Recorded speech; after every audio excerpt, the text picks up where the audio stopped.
뉴스 읽어드립니다. 오늘의 뉴스를 10분 만에 정리해드립니다.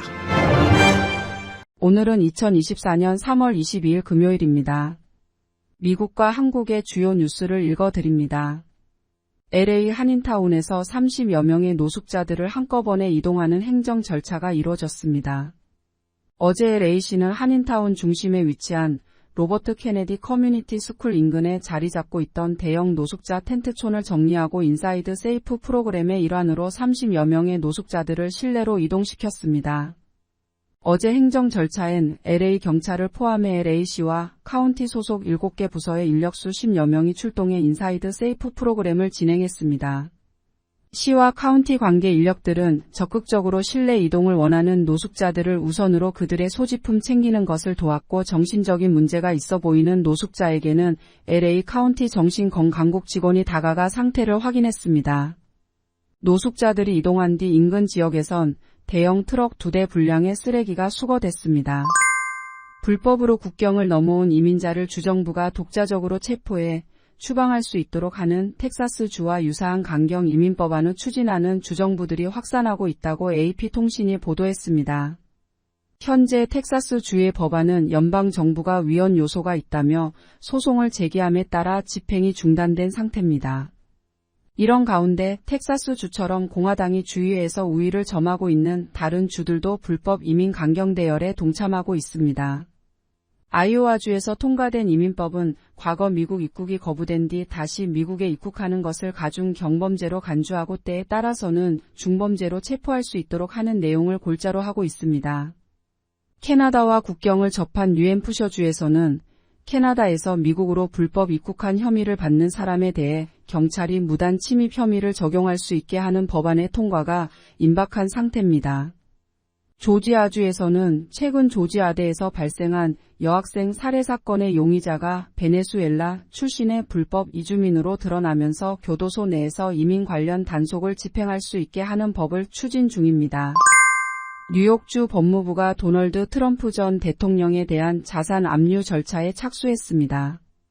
뉴욕주 법무장관실은 어제 트럼프 전 대통령 소유의 골프 리조트와 건물 등이 위치한 웨스트체스터 카운티에 판결문을 제출했다고 밝혔습니다.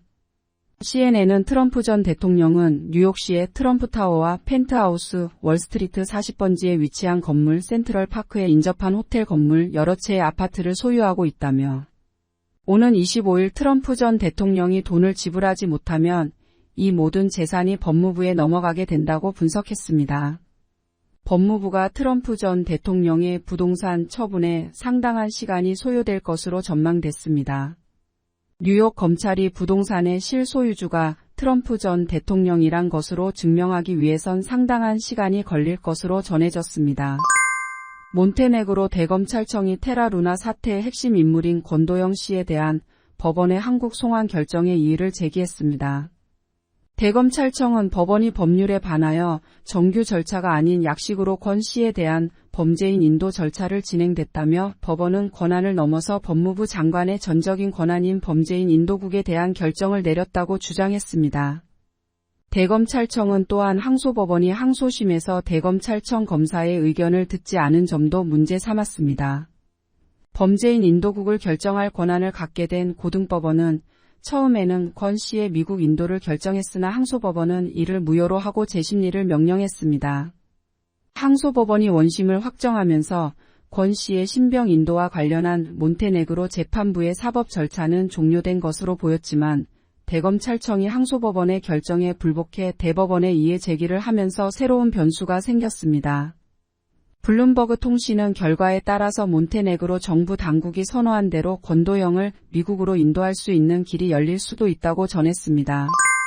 한국 뉴스입니다.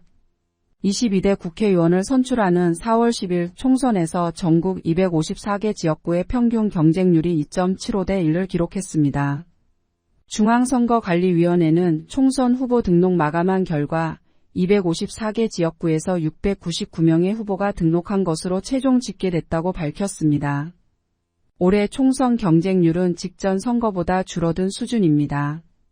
정당별로는 국민의힘이 254명으로 등록 후보가 가장 많았고 더불어민주당이 246명으로 뒤를 이었습니다. 전국 17개 광역 시도의 평균 경쟁률이 가장 높은 곳은 광주로 4.5대 1을 기록했습니다. 등록 후보 699명 중 34.2%인 242명이 전과자인 것으로 집계됐습니다. 최다 전과자는 전과 11범으로 무소속으로 충남 보령시 서천구에 출마한 장동우 후보가 신고했습니다. 정부 방침에 반발해 다음 주 사직서를 내기로 한 의대 교수 비상대책위원회가 다시 논의에 들어갔습니다. 의대 증원 취소 소송에 참여한 비수도권 의대 교수들은 법원 앞에서 정상적인 의대 교육이 어렵다고 호소했습니다. 집행부가 경찰 수사를 받고 있는 의사협회는 현 정부를 정상적인 대한민국 정부로 인정하지 않겠다고 날을 세웠습니다. 의대 정원이 확정된 대학들은 늘어난 학생을 가르칠 인력과 시설 확보에 나섰습니다. 정부는 40개 대학 총장들과 간담회를 열어 현장 의견을 들었고 의대 교육 지원 TF를 구성해 추가 지원 방안을 마련하겠다고 밝혔습니다.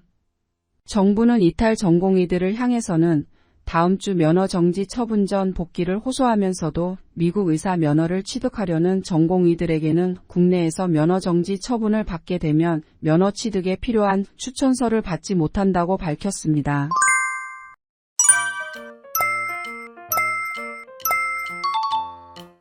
끝으로 날씨입니다.